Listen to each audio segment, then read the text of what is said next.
Hi there, it's Keith, hoping you're well and staying safe.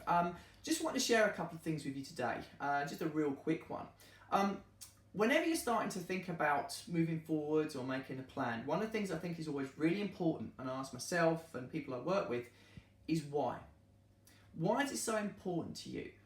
Why is it something that you want to achieve? Once you start to focus in and harness on that, you start to kind of build a little bit of an anchor towards it, and it makes you think, well, that's great, now I have a good reason to start moving forwards. Why always gets you to search, clarify, focus, and it's just a brilliant starting point. When you've answered that particular thing, the why allows you to move on to the how. How am I going to do this?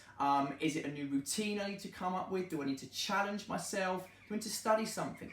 But once you get the how, it starts to create a positive mindset. Why and how set you on a really good path.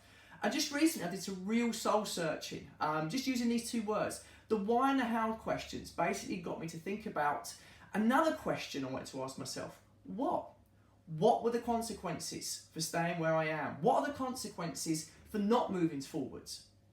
What gave me all these positives to start thinking about? And then renewed clarity. It basically gave me motivation, it gave me drive, it gave me more energy than I'd felt for a long time. I always felt pretty motivated.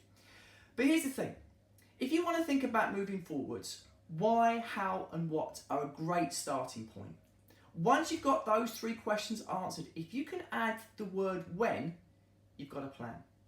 Have a think about those points. Again, if I can help, drop me a message back. But just a quick message for today, and I'll share some more stuff with you next week. Take care, have a great weekend.